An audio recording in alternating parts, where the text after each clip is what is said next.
할렐루야. 예, 제가 오늘 설교하기 전에 먼저 큰 도전을 받고 은혜를 받았습니다. 우리 교사들 그렇게 특송하러 나오는데 나오신 데 보니까 앉아 계신 분보다 나오신 분이 훨씬 많아가지고 야, 우리 교사들이 살아있구나. 우리 한양교회 참 좋은 교회구나 하는 생각을 제가 하게 되었고, 또 목사님 우리 교사들 다 들어갈 때까지 박수를 계속 쳐라 이러는데 제가 유심히 봤거든요. 안 치는 사람 있는지.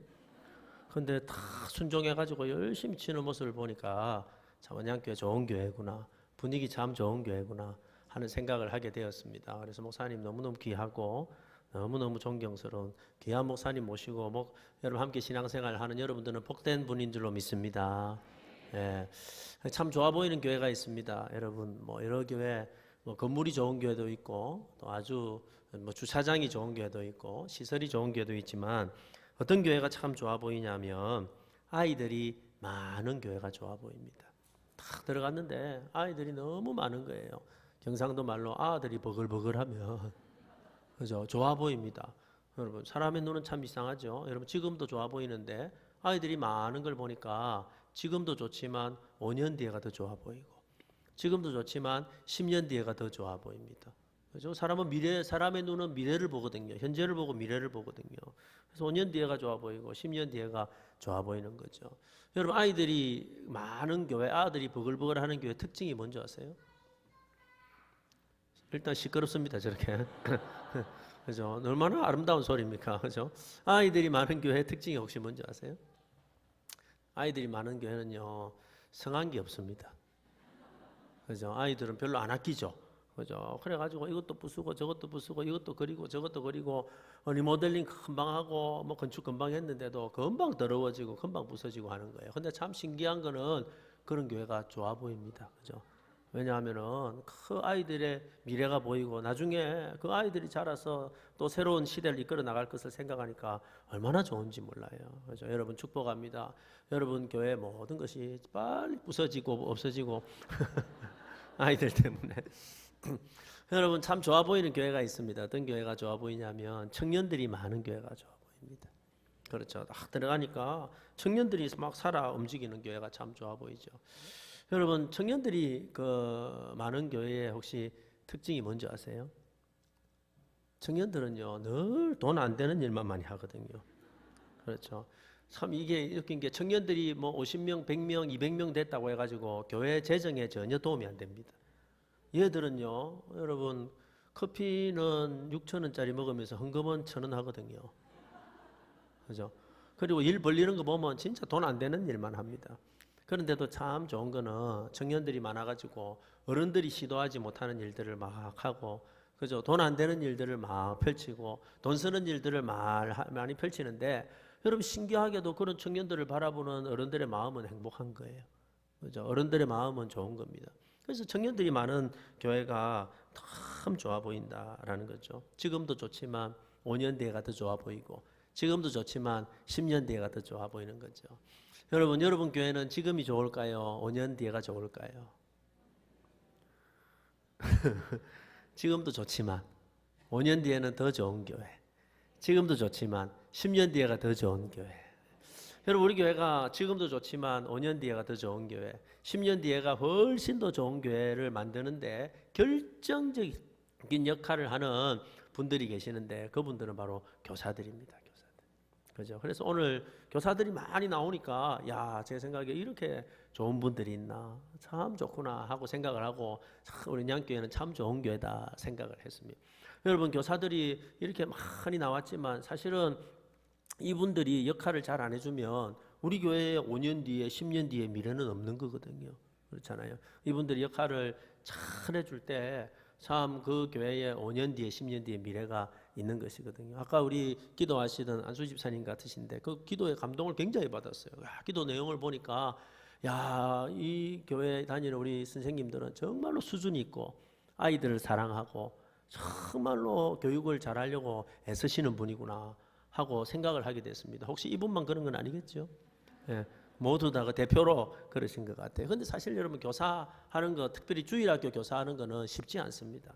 그죠? 교사 해보셔서 알겠지만 참 어렵습니다. 어떤 분들은 이야기하기를 주일학교 교사가 교회 안에 3D 업종 중에 하나다. 그래, 3D 업종.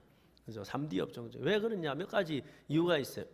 첫 번째 이유는 뭐냐면 여러분 내 자식 신앙 교육을 잘 시키는 것도 어려워요, 쉬워요? 뭐 대답을 해도 생명에 지장이 없습니다, 여러분. 여러분 내 자식 신앙 교육 잘 시키는 거 쉬울까요, 어려울까요? 어렵습니다. 여러분 목사의 자식도 신앙 교육 잘 시키는 거 어렵습니다. 그런데 내 자식이 아니고 남의 자녀를 믿음 신앙 교육을 잘 시킨다. 그렇다고 해서 이게 영어도 아니고 수학도 아니고 하는데 믿음 교육을 잘 시킨다는 거 정말 힘들고 어렵습니다. 이건 정말 어려운 거예요. 거기다가 여러분 교사 잘 하려고 하면은요 사실은 돈이 많이 듭니다. 그죠? 여러분 교사 잘 하려고 하면요 진짜 돈 많이 듭니다. 요즘 애들은요 오뎅 이런 거 줘가지고는 은혜를 안 받아요. 그렇죠. 애들 한 반 애들 어디 뭐 그 간식하고 이렇게 뭐 외식한다 그래가지고 아이들 한번 선생님이 마음 모아가지고 아이들 맛있는 거 한번 사줘야지 해가지고 한번 데리고 나가면은요 애들 뭐 사줘야 될까요? 주로 삼겹살. 역시 언양 수준이 틀리네. 주로 애들이 뭐 좋아해요? 그죠? 치킨도 얘들은요 한 마리에 한 사람에 한 놈에 한 마리씩 먹습니다. 그죠? 그래서 1인 1닭. 그죠? 또 뭐 좋아해요? 피자도 여러분 자기 집에서 먹을 때는 그죠? 그 10,000원에 2판짜리 잘도 처먹던 놈들이 선생님이 사준다 하면요 메이크만 먹어야 돼요. 그러니까 한 5명만 딱 데리고 가가지고 여러분 뭐 아이들 중학교 애들, 고등학교 애들, 초등학교 애들 한 5명만 딱 데리고 가가지고 여러분 닭을 사준다든지 피자를 사주면은요 여러분 10만 원, 15만 원 후딱 날라갑니다. 쉬운 게 아니거든요. 우리 애들도 제가 애들 키울 때 애들이 피자 먹고 싶다 이럴 때가 있어요. 그러면요 제가 온갖 이야기를 다 됩니다. 그 밀가루 몸에 안 좋다. 그 집밥이 좋은 거야. 막 이렇게 설득을 해가지고 어떻게든지 안 사주려고 애를 씁니다. 근데 사실 속마음은요 너무 비싼 거예요. 그죠? 한 2판 시키면요 5만 원, 10만 원 날아가는데 그런데 선생님들이 아이들 교육 한번 잘해보려고 아이들 마음 한번 해보려고 여러분 한 명이라도 전도하려고 주중에 아이들 반 아이들 모아가지고 피자 사줘가지고 10만 원, 15만 원 주고 사주거든요. 그러면요 먹을 때는 오는 놈들이 또 주일은 또 안 와요. 교사하기가 쉽지 않습니다. 그죠? 돈이 많이 듭니다. 잘하려고 하면은 훨씬 더 많이 들죠. 거기다가 알아주는 사람 별로 없습니다. 그렇죠. 주일학교 교사 한다고 알아준 사람 별로 없습니다. 늘 이야기하기는 아이들의 영혼이 중요하고 이 아이들이 천국 가는 게 중요하고 사명감 발견하고 하나님의 자녀가 되는 게 중요하다고 이야기하면서도 사실은 학교 선생님만큼 존중해주지 않고 학교 선생님만큼 귀하게 여기지 않습니다. 저는 인문계 고등학교에 한 10년 있었거든요. 있으면서 보니까 지금은 좀 많이 바뀌었지만 여러분 담임 선생님한테 부모님들이 얼마나 잘하는지 몰라요. 그죠? 명절날 되면은 선물도 보내고 요즘은 이제 그게 좀 많이 없어졌습니다만 때로 여러분 무슨 일이 있으면은요 옛날에는 촌지도 많이 줬어요. 촌지 그죠? 막 줬는데 그런데 그거 아세요? 요즘 선생님들이 뭐 그런 거 선물 받는다고 내 아이들 더 잘해주고 못해주고 이래 안 합니다, 여러분. 그죠? 촌지는요 사실 누구한테 줘야 되냐면 주일학교 선생님한테 줘야 돼요. 돈 드는 건 아멘을 안 하는데 사람들이 그렇잖아요. 여러분 아이들 잘하려고 하면요 비용이 얼마나 많이 드는지 몰라요. 많이도 필요 없습니다. 여러분 스승의 날 또 이런 명절날 내 자녀에게 나도 가르치기 힘든 신앙교육을 나도 제대로 전수하기 힘든 신앙교육을 대신해주는 그 선생님 얼마나 고맙습니까? 얼마나 귀합니까? 그래 그 선생님에게 많이도 말고 편지 한 장 너무 감사하다고 너무 고맙다고 편지 한 장 쓰고 그리고 여러분 상품권 한 2, 3만 원 탁 넣어가지고 여러분 봉투에 담아가지고 마음을 담아 전달해 보십시오. 그 선생님이 얼마나 감동을 받을까요? 그 아이를 생각할 때마다 얼마나 기도할까요? 그 아이가 지나다닐 때마다 상품권이 같이 지나다닐 거 아니에요. 근데 여러분 대부분의 사람들은요 여러분 어른들 여기 파부모님들 잘 들으면 대부분의 사람들은요 자기 그 학교의 아이들 학교 선생님이 누군지 어떤 분인지 어떻게 가는지 관심 많고 심지어는 학원의 선생님 누군지 관심이 많지만 자기 자식의 영혼을 책임지는 자녀들이 누구한테서 배우는지 어떻게 해서 배우는지 어디에서 배우는지 기도는 제대로 배우고 있는지 믿음 생활을 잘하고 있는지 수련회는 가는지 안 하는지 관심이 별로 없습니다. 1순위라고 생각하면서도 그죠? 선생님이 잘 가르친다고 표도 잘 안 납니다. 그런데 언제 편하냐면 아이가 신앙이 떨어지고 무슨 문제를 일으키면 그때서야 주일학교 선생님 누구냐고 하는 거죠. 그래서 사실 주일학교 교사는 알아주는 사람이 없습니다. 참 힘들죠. 그러나 여러분 그럼에도 불구하고 오늘 우리 특송하신 선생님 여러분, 우리가 아무리 힘들고 어려워도 확실한 거는 여러분 교회의 미래는 여러분의 손에 달려 있습니다. 그렇죠? 여러분 손에 달려 있는 거예요. 여러분 손에서 자란 아이들이 여러분 교회를 책임질 것입니다. 여러분 우리 한국 교회를 책임질 것입니다. 오늘날 우리의 가장 큰 문제는 여러분 교회가 건물이 낡은 것이 아닙니다. 한국 교회의 가장 위기는 건물의 문제가 아닙니다. 한국 교회의 가장 큰 위기는요, 어른 성도가 줄어들었다는 게 문제가 아닙니다. 한국 교회의 가장 큰 위기는 교회들마다 아이들이 없어지고 있다는 겁니다. 점점 줄어들고 있습니다. 여러분 제가 어릴 때만 하더라도 여러분 어릴 때만 하더라도 교회 가면은 어른이 많을까요? 아이들이 많을까요? 아이들이 많았습니다. 아이들이 얼마나 많았을까요? 억수로 많았어요. 그죠? 요즘은요 교회들마다 가보면 뭐 도시든지 어딘지 가보면 어른이 많을까요? 아이들이 많을까요? 어른이 많습니다. 어른이 얼마나 많을까요? 억수로 많습니다. 아이들은 점점 줄어갑니다. 뭐 여러 가지 원인이 있겠죠. 여러분 출산율이 떨어지다 보니까 아이들 자체가 없어요. 요즘은 부산에 최근에 한 3주 전에 어떤 뉴스가 나냐면은 부산의 도시에 있는 그 초등학교에 올해 1학년이 한 명도 없어가지고 1학년이 하나도 신입생이 하나도 없는 도심안에 초등학교가 세 군데나 생겼어요. 1학년이 하나도 없는 거예요. 옛날에는 폐교하면 전부 어디에서 폐교했어요? 시골에서 폐교했어요. 시골에. 근데 요즘은요 도시 한가운데서 폐교가 됩니다. 저 서대신동에 어느 학교 가면요 학생들이 800 몇몇 얼마 전까지만 하더라도 뭐 한 10년 20년까지만 아이들이 800명이 넘었는데 지금은 다 전교생 합쳐도 60명 70명 줄어들고 있습니다. 전 세계에서 만약에 여러분 인구가 소멸이 돼가지고 제일 빨리 없어질 나라, 여러분 민족 자체가 없어질 나라 1등이 혹시 어딘 줄 아세요? 우리나라입니다. 우리나라 인구 출산율이 0.8 정도밖에 안 돼가 아이들이 점점 줄어들어가고 있습니다. 올해는 더 심하더라고요. 그런데 그게 바깥에만 문제가 아니고 교회 안에서도 문제라는 거예요. 교회 안에서도 점점 더 신앙을 떠나는 아이들이 많아지고, 특별히 이 코로나 기간을 통해서 여러분 가장 큰 타격을 받은 데가 주일학교입니다. 그죠? 불신 가정에서 나오는 아이들은 거의 다 떨어졌어요. 저는 그거 생각하면 마음이 너무너무 아파요. 우리가 그 아이들 전도한다고 얼마나 애썼습니까? 그 아이들 여러분 교회 나오게 한다고 그 아이들 전도한다고 그렇게 했었는데 코로나 3년을 다 지나면서 불신 가정에서 나오는 아이들은 전멸하게 돼. 전멸. 거기다가 여러분 그래도 예수 믿는 부모님 밑에서 나오는 아이들은 그래도 목숨을 여전히 이렇게 부진을 하고 있지만 이 아이들이 이 기간 동안에 수련회 한번 제대로 못하고 예배 시간 제대로 못하고 찬양 한번 제대로 못하고 하면서 믿음이 떨어진 아이들이 얼마나 많은지 모른다라는, 대안이 없는 거예요. 대안이 교회들마다. 그래서 여러분 올해도 보면은 대부분에 가면은 이 문제가 너무 교회들마다 큰 문제가 되다 보니까 대부분 교회 핵심 사역은 다 다음 세대입니다. 다 다음 세대. 오늘도 여러분 교회 보니까 이렇게 붙은 거 보니까 그죠? 다음 세대 금요기도회 전부 다 다음 세대예요. 다음 세대. 이게 위기라는 거, 위기. 저희 교회는요 올해 교회 표가 옛날 같으면은 뭐 기도를 많이 하는 교회, 뭐 말씀에 기초가 있는 교회 뭐 이런 거 했다가 올해 저희 교회는요 아예 막 공격적인 거 했어요. 교회 표가 뭐냐면 오직 다음 세대. 왜냐하면 위기거든요. 지금 엄청난 위기거든요. 여러분 교회 건물 아무리 좋게 지어놨고 아무리 크게 지어놨고 아무리 대단하고 주차장 아무리 많고 한다 하더라도 여러분 한 세대가 지나고 나면은요 교회는 텅텅 빌 것입니다. 다음 세대를 살려내지 못하면 위기가 왔다라는 거예요. 여러분 거기다가 이제는요 우리 자녀들, 예수를 잘 믿는 부모님 밑에서 자라는 자녀들도 믿음 생활을 잘 하기가 쉽지 않습니다.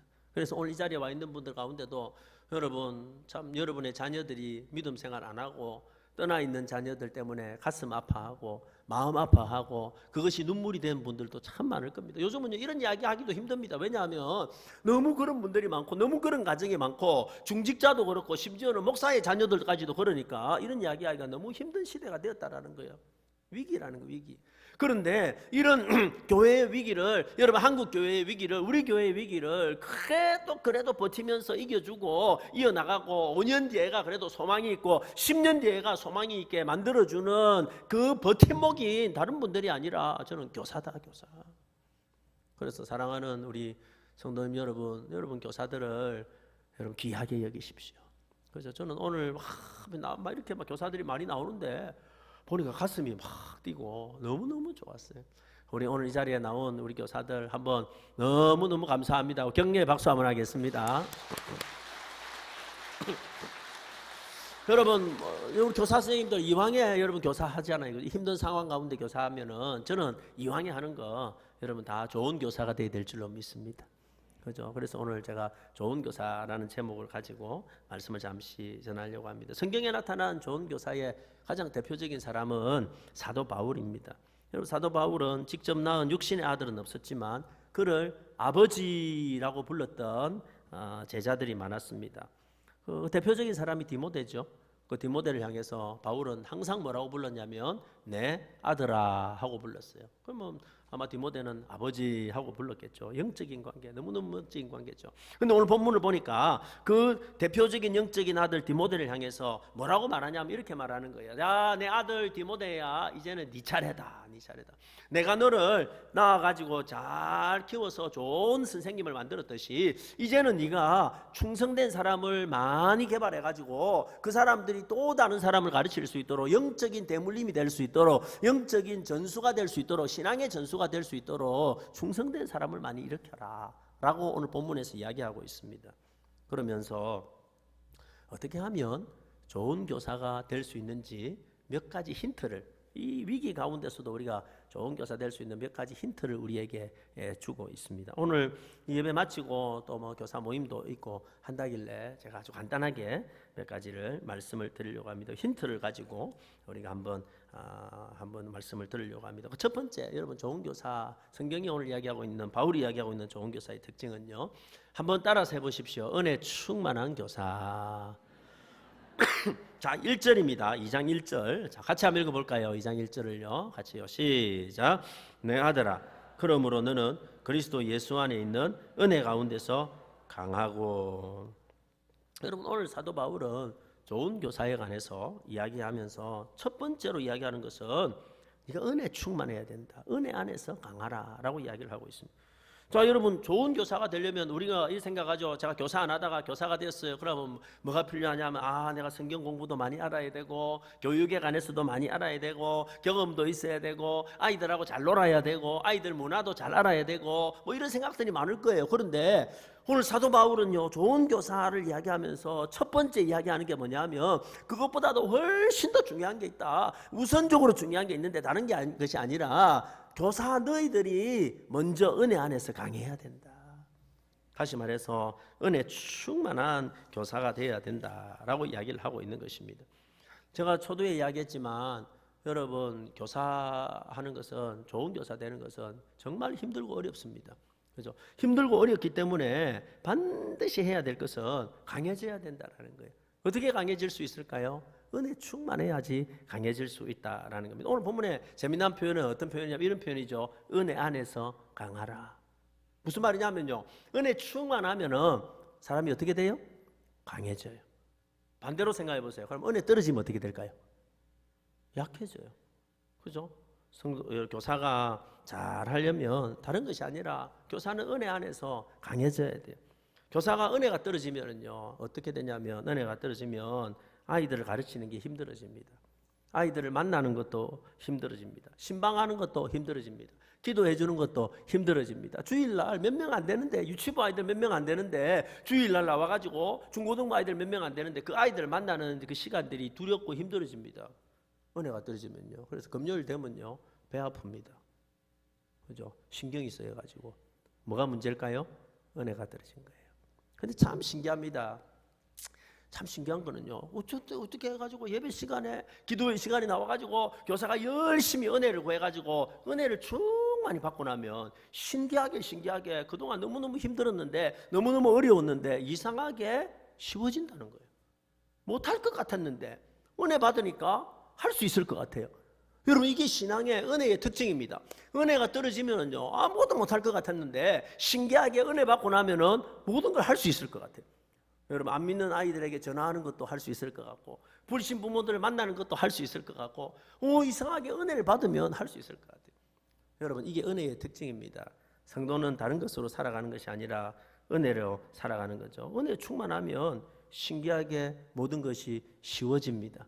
은혜 떨어지면 모든 것이 어려워지고 은혜 충만하면 모든 것이 쉬워지고 일이 잘 되기 시작한다라는 거죠. 그래서 좋은 교사가 되기 위해서 1순위는 다른 것이 아니라 무조건 은혜에 충만하게 받아야 된다. 무조건 은혜를 받아야 된다라는 겁니다. 그러면 어떤 분은 이런 이야기를 합니다. 목사님, 은혜가 와야 은혜를 받지요. 은혜가 와야 은혜를 받죠. 그건 착각입니다. 여러분 은혜의 원리가 있습니다. 은혜에는 어떤 원리가 있냐면 자 보세요. 내가 은혜를 받으려고 작정하고 달라들면 은혜 받게 돼 있습니다. 그 말귀를 못 알아들으시는데 한 번 더 해볼게요. 내가 은혜를 받으려고 작정하고 달라들면 은혜 받게 돼 있습니다. 이제 말귀를 조금 알아들으시는데 이게 무슨 말이냐면요. 하나님은 지금도 오늘 오후에도 우리가 받아 누릴 만큼 충분한 은혜를 우리에게 주시고 있습니다. 그렇죠. 그럴 때 내가 내 마음문을 열고 은혜를 받으려고 작정하고 달라들면 하나님은 반드시 은혜를 주시는 분이 하나님이시다. 제가 부족하지만 여기저기 이제 말씀을 전하러 다닐 때가 있습니다. 가보면요 참 신기한 것이 있어요. 제가 우리 교회에서 설교할 때는 매주 다른 설교를 하죠. 근데 제가 나무교회 가가지고는 매주 다른 설교 할 필요가 없죠. 그렇잖아요. 이해가 잘 안 되세요? 그렇잖아요. 우리 교회 설교할 때는요 매주 다른 설교를 하겠지만은 남의 교회 가가지고는 그때에 맞는 설교 때로는 은혜가 되는 설교를 하잖아요. 근데 참 신기한 거는요 똑같은 설교를 어느 교회에서 하는데 어떤 교회는요 하나님께서 은혜를 엄청나게 주실 때가 있고 어떤 교회는요 별로 은혜를 못 받을 때가 있어요. 그 왜 그럴까? 내가 똑같은 설교를 하고 어떨 때는 컨디션이 너무 좋아가지고 설교했는데도 은혜가 아주 되는 데가 있고 은혜가 아주 안 되는 데가 있더라고. 그때가 제가 그러면서 제가 한 가지 깨달은 것이 있어요. 뭘 깨달았냐면 하나님은 은혜가 있는 곳에 은혜를 더해 주신다. 제가 이 사실을 깨달았어요. 그렇구나. 은혜를 사모하는 곳에 내가 은혜를 간절히 바라는 곳에 은혜가 정말로 필요한 사람들에게 하나님은 은혜를 더 부어주신다 하는 사실을 제가 깨닫게 되었어요. 여러분 목사님들이 앞에서 설교하실 때 설교를 하는데 딱 서보면 알거든요. 성도들이 은혜를 사모해가지고 별말 안 했는데 목사가 별말 안 했는데 아멘 아멘 하고 여러분 은혜를 받기 시작하면요 설교하는 목사는 착각을 합니다.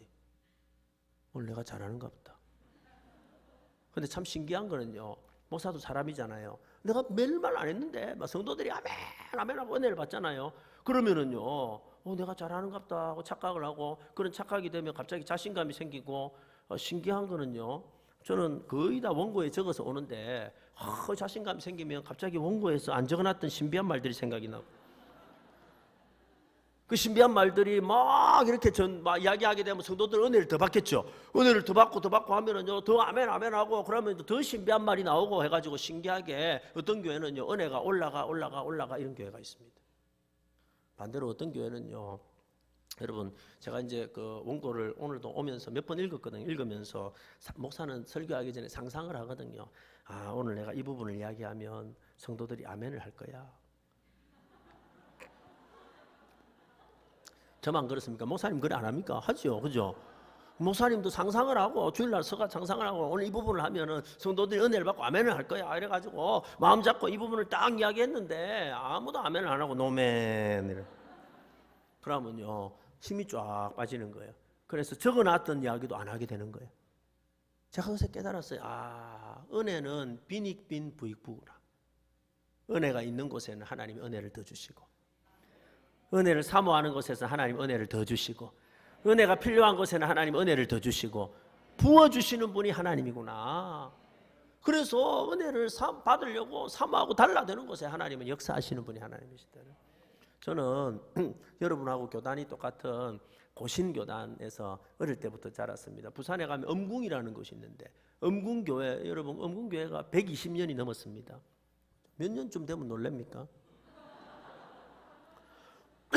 은군교회가 120년이 넘었는데 아주 골수 고신이죠. 그러다 우리 당 지금은요 뭐 기타도 치고 드럼도 치고 하지만 저희 어릴 때만 해도 기타도 제대로 못 쳤습니다. 그죠? 박수도 치지 말라는 그 정도였어요.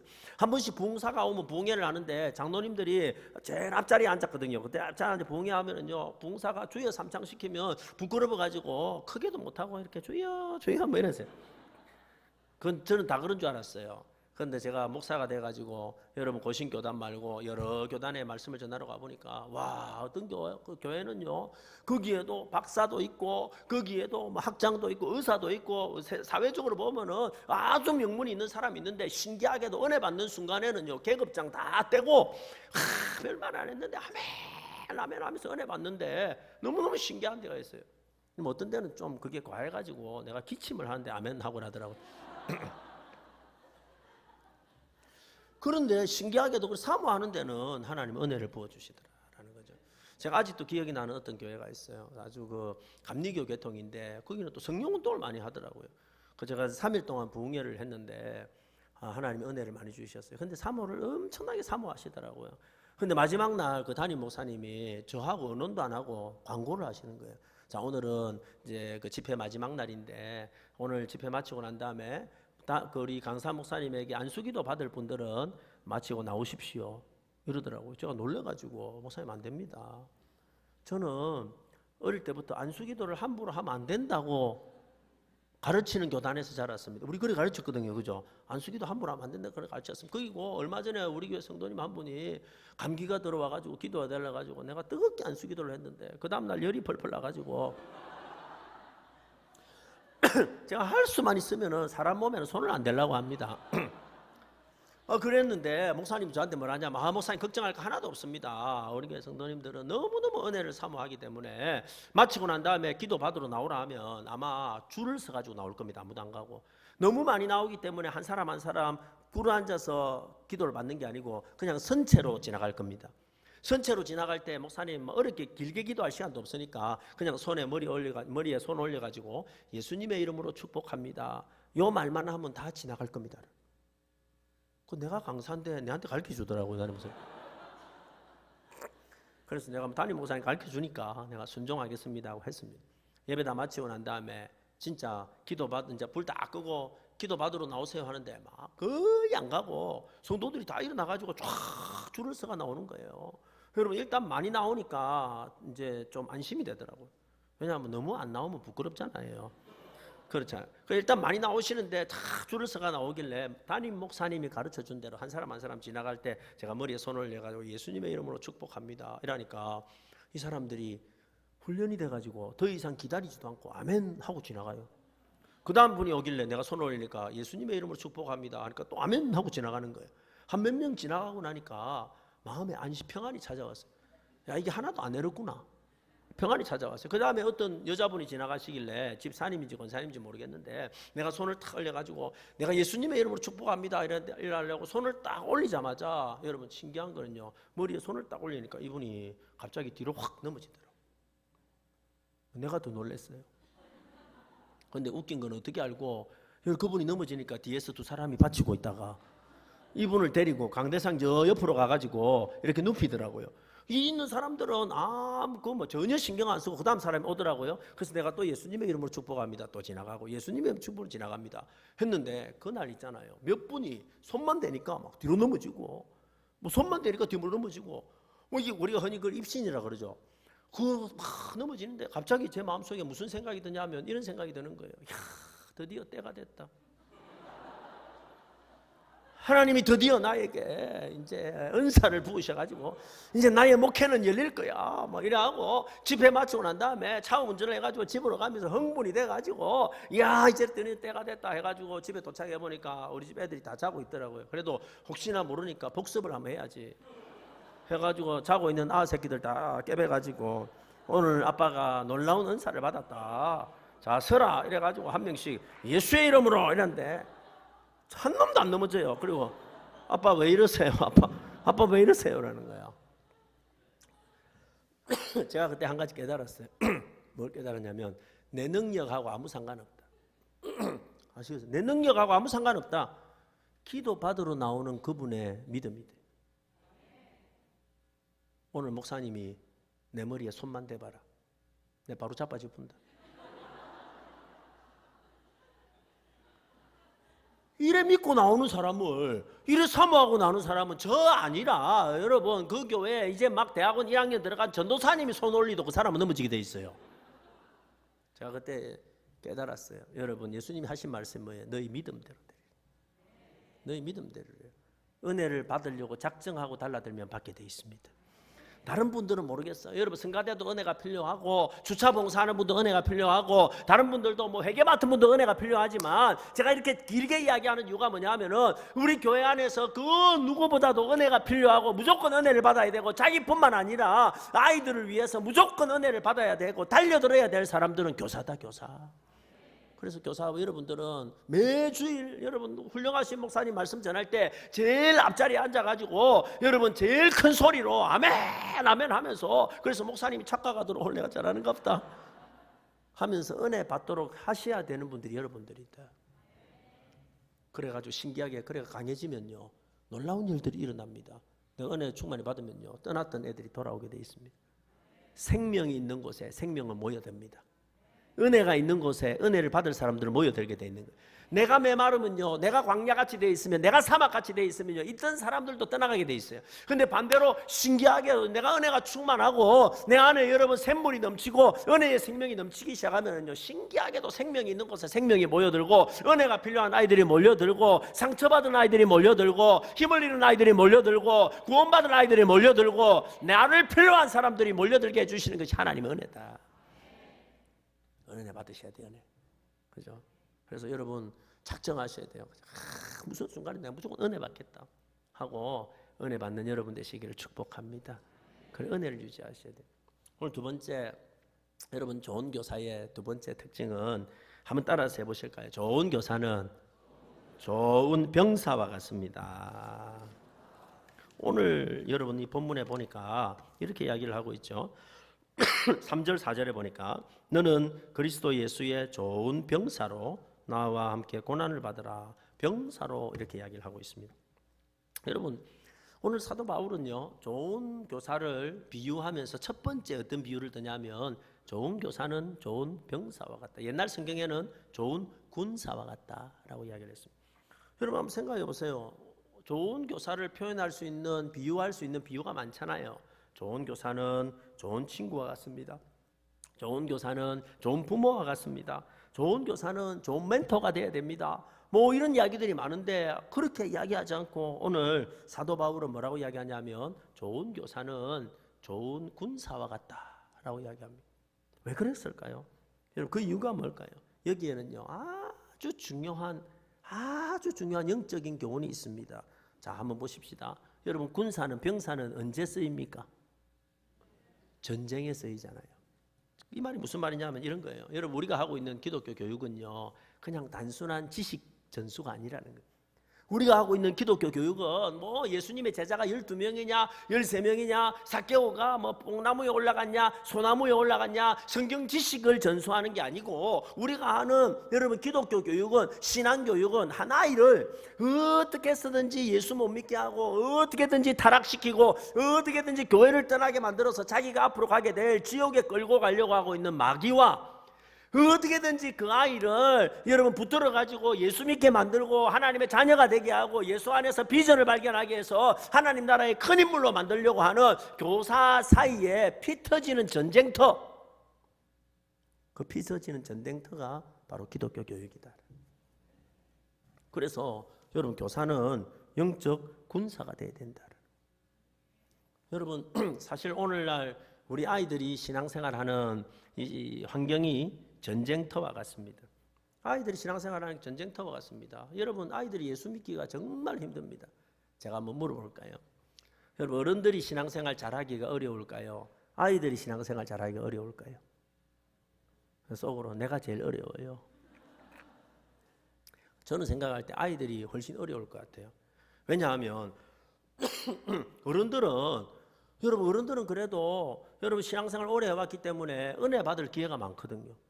이 코로나가 왔지만 우리 성도들, 특별히 제가 아까 목사님 막 여러분 언양교회 막 자랑하시던데, 목사님 우리가 코로나 기간에도 언양교회는 예배 드리는 거 열심히 하고 열심히 모이고 그래서 너무 좋은 기회입니다 하고 막 저한테 막 자랑을 하시더라고요. 어른들은요 그래도 은혜 받을 기회가 많거든요. 주일 낮 예배 때 할 수만 있으면 다 오시지요. 여러분 오늘 오후 예배도 많이 오셨는데 열심히 있는 분들은 오후 예배 오시지요. 내일 새벽에도 여러분 오셔가지고 새벽 기도도 오시지요. 어떤 분들은요 극동 방송 듣지요. 집에서 CTS 보지요. 그리고 사랑방 여러분 구역 모임 하지요. 한번 결석하면 부목사님 와가 또 신방해 주지요. 이래 하는데도 은혜를 안 받으면 사람이 아닙니다. 그렇잖아요. 이 정도로 하는데. 근데 한번 비교해 보세요. 아이들은요, 여러분이 가르치고 있는 아이들은 일주일 내내 은혜 받을 수 있는 시간이 얼마밖에 없을까요?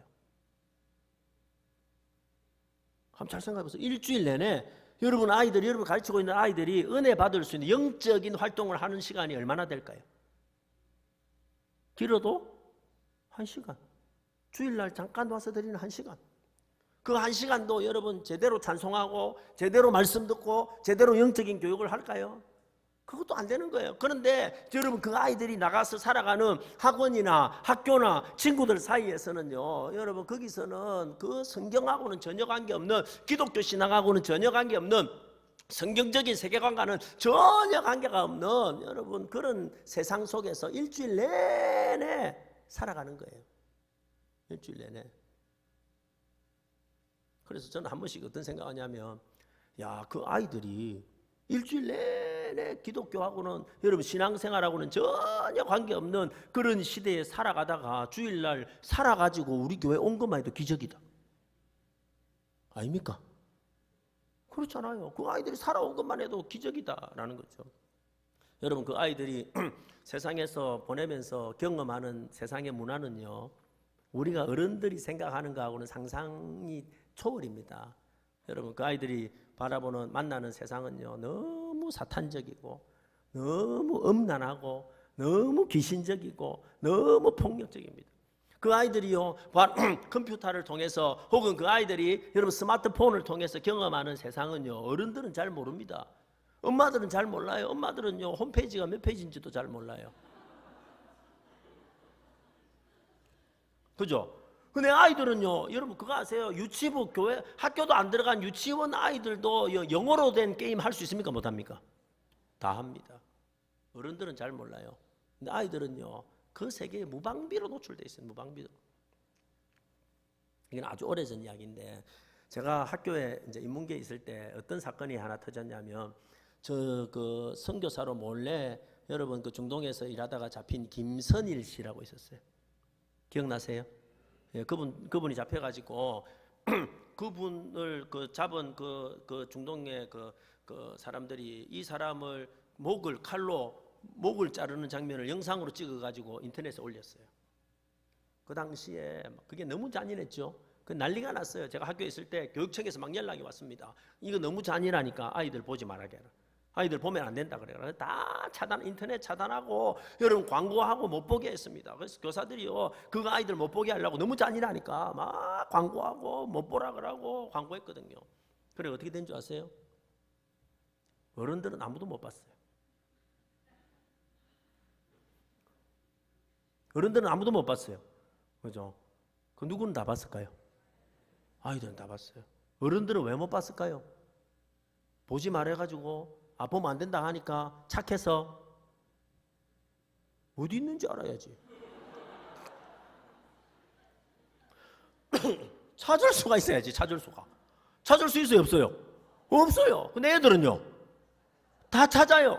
어른들이 아무리 막아도, 여러분 아무리 엄난 사이트를 막아도, 아무리 폭력 사이트를 막아도, 아무리 귀신의 사이트를 막아도 아이들은요 자기들끼리 다 주고받고 하고, 그 당시에 이제 막 개발된 게 P2P, 지금은 뭐 완전 초보 수준이지만은 그 P2P 해가지고 막 다 주고받고 다 했어요. 어른들은 아무도 못 봤어요.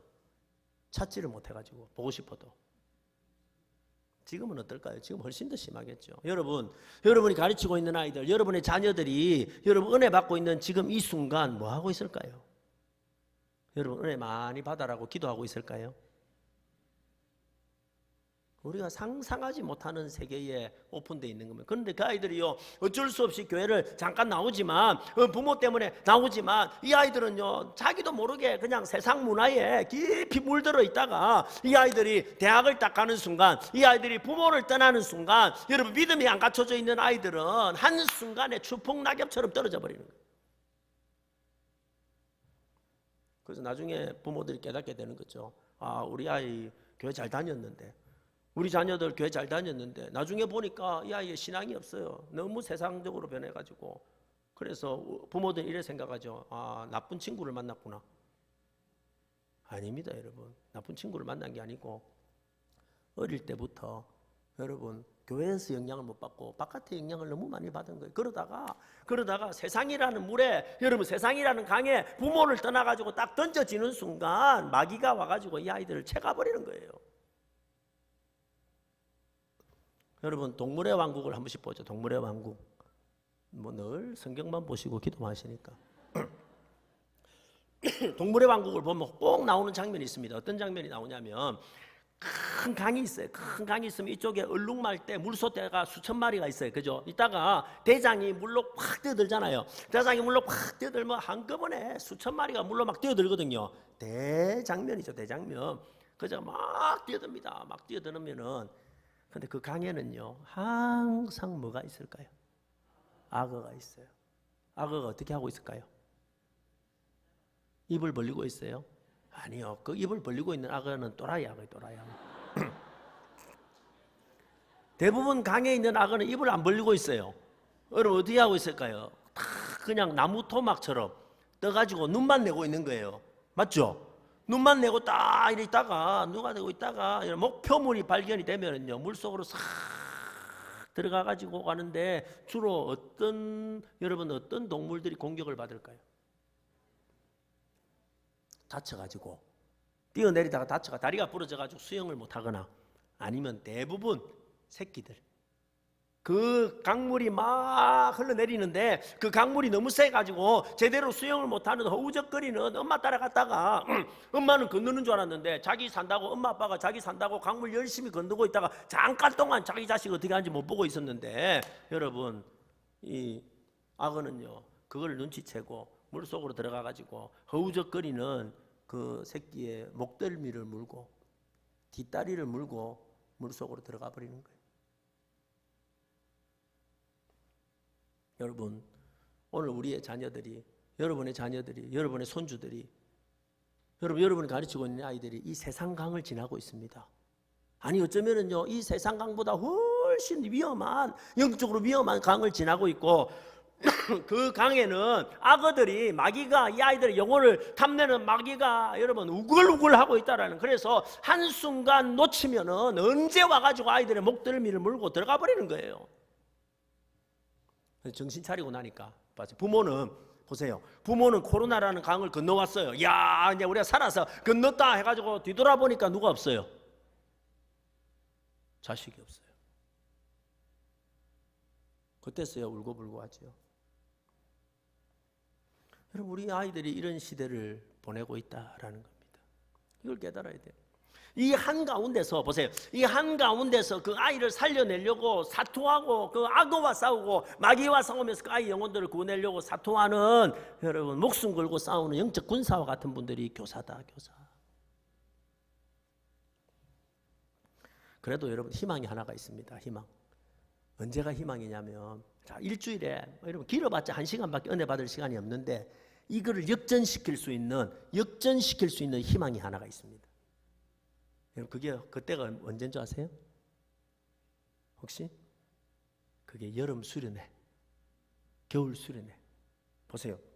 일주일에 1시간 해가지고 52주에도 52시간밖에 안 되는데, 이번 겨울에 2박 3일 아이들 중고등부 수련회, 이런 때를 놓치지 않고 막 수련해가지고 2박 3일 동안 열심히, 여름에 2박 3일 동안 3박 4일 동안 열심히 수련회 하면은요 신기하게도 그때 하나님은 그 기간을 통해서 죽었던 아이들을 살려내고 생명을 살려내는 겁니다. 참 신기한 거예요. 그때를 놓치면 안 돼요. 그게 희망입니다. 저는요 그게 우리 한국의 희망이라고 생각을 해요. 여러분 지금 다시 희망이 보이는데, 어떤 희망이 보이냐면, 이번 겨울에도 우리 교회도 이제 수련회를 했거든요. 우리 아이들도 수련회 했는데 벌써 우리는 뭘 준비하냐면은 내년 여름 수련회 준비합니다. 왜냐하면요, 내년 여름 수련회가 되면요, 하나님이 다시 한국 교회를 부흥을 시켜가지고 한국 교회를 일으켜 세워가지고 여러분 전국 방방곳곳에 좋다는 산에는, 좋다는 강에는, 좋다는 바다에서는 전부 뭐 할까요? 여러분 듣고 있습니까 지금? 좋다는 산에는, 좋다는 강에는, 좋다는 바다에서는 전부 뭐 할까요? 다 수련회 합니다. 여러분 전 세계에 이런 나라가 없습니다. 제가 유학생들 집회 한 번씩 가거든요. 코스타 뭐 이런 데 뭐 뉴질랜드도 가고 호주도 가고 이렇게 가보면은요, 이런 한국 같은 나라가 없습니다. 그들은 한번 수련회 하려면 얼마나 힘든지 몰라요. 그런데 우리 한국은 어떤 나라인 줄 아세요? 여름만 되면, 겨울만 되면은요, 좋다는 산에는, 강에는, 바다에는, 캠프장마다 여러분 아이들이요 수십만 명씩, 어린아이부터 중고등부 청년들까지 수십만 명씩 가가지고 은혜 받고 회복되는 나라가 우리 한국 대한민국입니다. 그 참 신기한 거예요. 너무너무 신기해요. 아들은요 놀러 가는 줄 알고 쏘가 가지고 성령을 받아옵니다. 그렇죠. 어이들은 놀러 가는 줄 알고 쏘가 가지고 성령을 받아오는 거예요. 그게 우리나라의 희망이에요. 우리나라의 희망. 여러분 저 중국이요 한 번씩 지진이 나면, 스촨성 이런 데 지진이 나면은요 몇십만 명씩 죽잖아요. 여러분 그 일본이 한 번씩 지진이 나잖아요. 난리가 나잖아. 여러분 저 중국과 일본하고 사이에 어떤 나라가 있어요? 우리나라가 있어요. 근데 우리나라는 또 반동가리가 나가지고 위에는 핵폭탄이 있어요. 제가 한 번씩 이런 생각했어요. 야, 하나님이 저 중국도 흔들고 저 일본도 흔드는데 왜 이 조그마한 나라 우리나라는 안 흔드실까? 이런 그게 궁금하지 않습니까? 왜 저 중국도 막 흔들고 저 일본도 막 흔드는데 왜 하나님이 우리나라 이 조그마한 나라 우리나라는 안 흔드실까? 그 이유가 뭘까? 하다가 제가 놀라운 깨달음을 얻었어요. 여러분 우리 한국 사람이 착해서일까요? 선해서? 아니, 한 가지 사실 깨달아요. 다른 나라에는 없는 거 한 가지 때문에 깨달았어요. 왜 하나님이 우리나라는 안 흔드실까?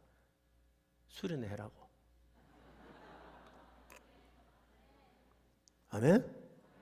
수련회 해라고. 여러분 이게요 핵심입니다. 핵심. 오늘 제가 이야기하려고 한 거예요. 핵심입니다. 이때 여러분 살려내야 돼요. 이때 우리 아이들을요 여러분 전투하는 사람이 돼가지고 지금부터 준비하고, 이번 겨울을 그냥 넘기지 말고 이번 다시 오는 여름을 지금부터 준비하고, 여러분 한 주일에 한 번 하는 거는 약하거든요. 어쨌든 간에 준비해가지고 우리 아이들의 영혼을 살려내야 돼요. 살려내. 우리 한국이 여러분 1년에 2번 목욕할 때가 있었습니다. 그때를 아시나요? 여러분 우리 언제 목욕하러 갔어요? 옛날에 설하고 추석에. 추석 전날 아버지가 아들 데리고 목욕 가지요. 오랜만에 목욕 가자 해가 목욕탕에 가면요, 요즘은 그래 안 하지만 옛날에는요 버글버글했습니다. 그죠?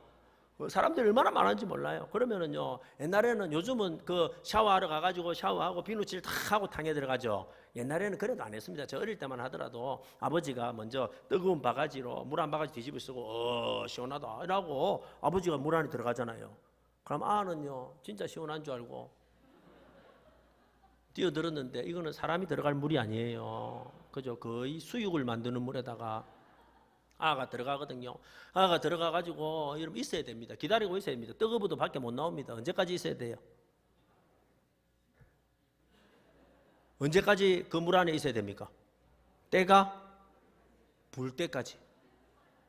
요즘 아이들은 때가 불린다 이런 거를 이해를 못 하는데, 옛날에 우리는요 목욕탕에 가는 이유가 뭡니까? 때를 뭐 해가지고 베끼려고?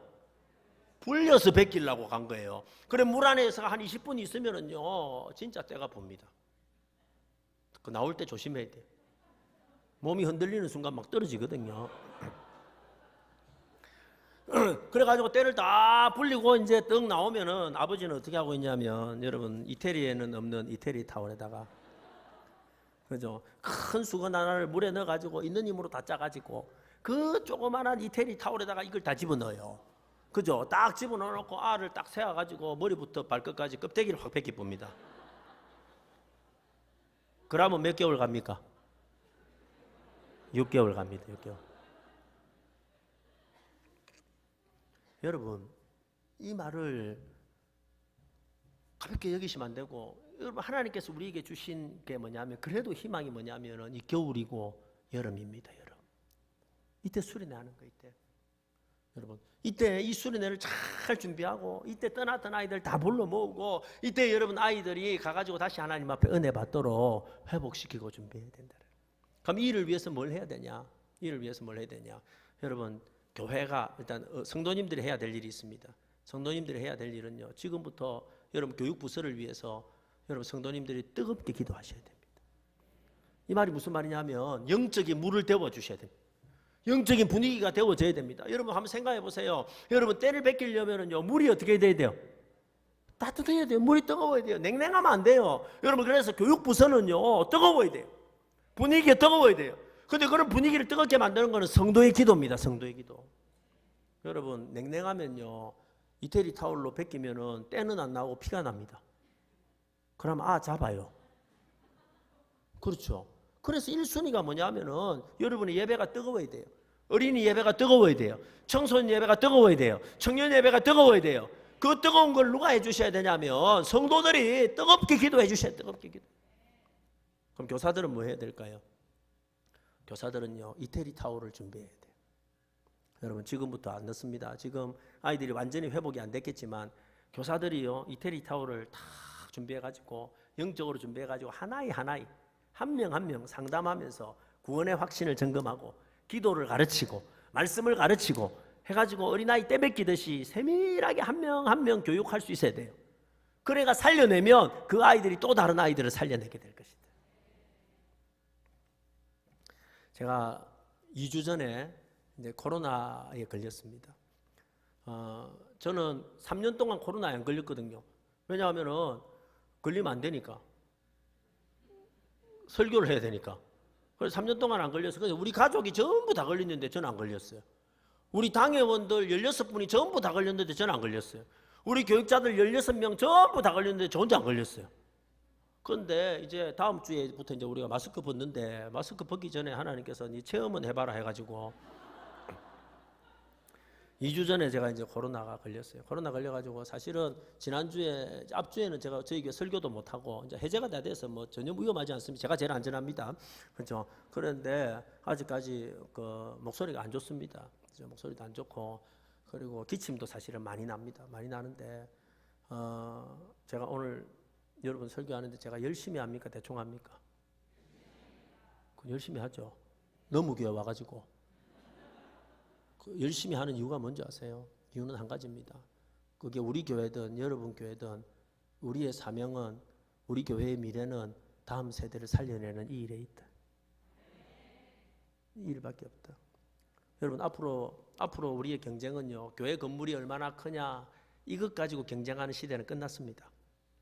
교회 어른들이 얼마나 많으냐 이것 가지고 경쟁하는 시대는 끝났습니다. 여러분 앞으로 경쟁은요 얼마나 훌륭한 다음 세대를 세워내느냐 그 교회에 얼마나 위대한 다음 세대를 세워내느냐 요셉 같은 인물을 만들어내느냐 다윗과 같은 인물을 만들어내느냐 모세와 같은 인물을 만들어내느냐 이 시대를 한번 먹여 살릴 수 있는 위대한 인재를 어느 교회에서 제일 많이 만들어내느냐 저는 여기에 성패가 달려있다고 봅니다. 그래서 여러분 축복합니다. 여러분 교회가 대한민국에서 다음 세대를 가장 많이 일으키고 그리고 여러분 훌륭한 인재를 가장 많이 일으키는 두 번째 교회가 되시기를 축복합니다.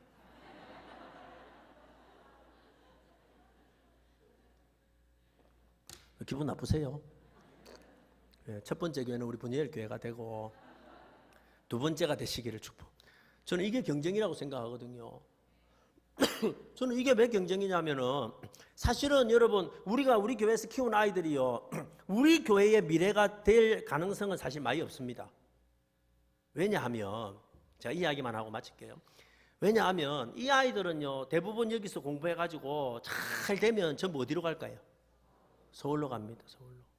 서울로 다 떠나고 부산 경남은 더 갑니다. 저희 딸이 지금 서울에 직장 다니는데 청년들이요 그 교회는 청년들이 800명이 모인대. 근데 웃긴 거는요 그 800명 중에 400명이 부산 경남에서 왔대요. 다 떠나는 거예요. 제가 분당의 어느 교회에서 제가 이제 그 교사들 집회를 하는데 막 내보고 자랑하더라고. 목사님 우리 교회는 이제 개척한 지 20년도 안 됐는데 우리 교회는 청년이 3,000명입니다 이러더라고. 우와 그래가지고 제가 그 억수로 그 감동을 받을 것 같지만 제가 뭘 했냐면 자 그럼 한번 물어보자. 그 3,000명 중에 너가 키아 아들 몇 명 있노? 다 부산 경남에서 키아가 볼랜가 이가? 그것도 똑똑한 아들만 골라가 보낸가 이가?